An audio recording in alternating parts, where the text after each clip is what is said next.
warahmatullahi wabarakatuh. Bismillahirrahmanirrahim. Alhamdulillahirabbil alamin.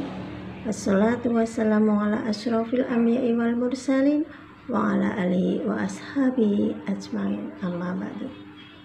Selamat sore muslimin muslimat yang dirahmati Allah. Selamat sore anak-anakku sekalian. Semoga hari ini kita masih bisa semangat melaksanakan ibadah bulan Ramadan sehingga kita bisa menjalankan amalan-amalan dan mendapat berkah dari Allah Subhanahu wa taala. Kita pernah mendengar Umar bin Khattab radhiyallahu anhu, beliau mengatakan bahwa Allah Subhanahu wa taala menyembunyikan ridhonya di balik amalan-amalan yang dilakukan oleh manusia. Allah Subhanahu wa taala juga menyembunyikan murkanya di balik dosa-dosa yang dilakukan oleh manusia. Serta Allah Subhanahu wa taala menyembunyikan kekasih-kekasihnya di balik keramaian orang-orang yang diremehkan. Untuk itu, kita jangan meremehkan 3 hal. Yang pertama adalah amalan yang mengundang ridho Allah Subhanahu wa taala. Amalan yang kita lakukan tidak dilihat dari besar kecilnya amalan kita, tidak dilihat dari dahsyat atau tidaknya amalan tersebut.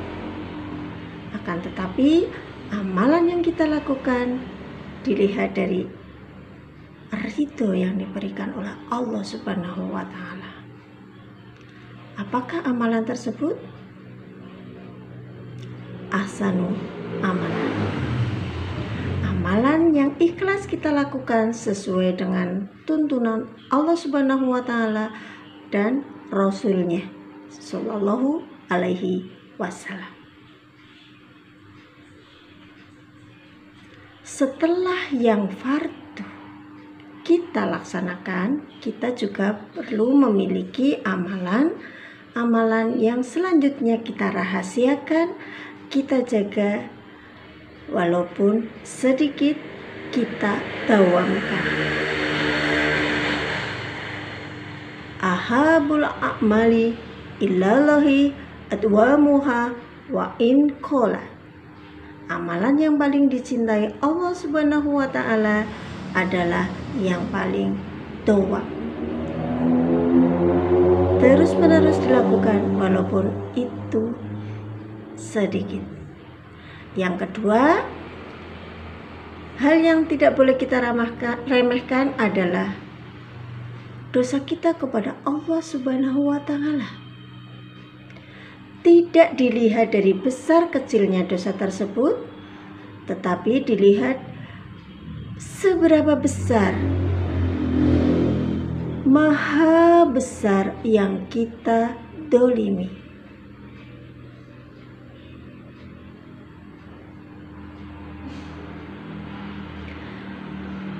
Mungkin Allah Subhanahu wa taala memberikan cobaan kepada seseorang berupa dosa besar. Akan tetapi dosa tersebut membuat orang tersebut merasa takut kepada Allah, insaf dan tidak melakukan kembali. Itu akan lebih baik daripada dengan orang-orang yang selalu melakukan dosa kecil, itu terus berulang, diremehkan. Padahal sebenarnya itu adalah yang mengundang murka Allah. Sedangkan yang ketiga adalah jangan pernah kita meremehkan sesama manusia, karena bisa jadi kekasih-kekasih Allah adalah atqiyaul akhfiyah, orang-orang takwa yang bersembunyi. Allah menyatakan bahwa kita tidak boleh mengukur kemuliaan seseorang dilihat dari parasnya. Kita juga tidak bisa melihat kemuliaan orang dilihat dari kedudukannya, nasab keturunannya ataupun hartanya. Tetapi satu-satunya adalah inna akramakum indallahi akrakum. Takwa. Sayangnya, takwa tidak ditampilkan oleh Allah di dalam wajah kita, sehingga kita tidak bisa menilai orang di sekitar kita itu mempunyai ketakwaan yang lebih tinggi dari kita atau lebih rendah dari kita. Akan tetapi yang penting di sini adalah teruslah bertakwa dan tawadulah. Jangan pernah melihat orang lain dengan cara merendahkan, karena siapa tahu orang tersebut mempunyai tingkat ketakwaan lebih tinggi dari kita. Demikian yang bisa disampaikan, semoga bermanfaat. Allahumma fiqhil aqwamut thoriq. Wassalamualaikum warahmatullahi wabarakatuh.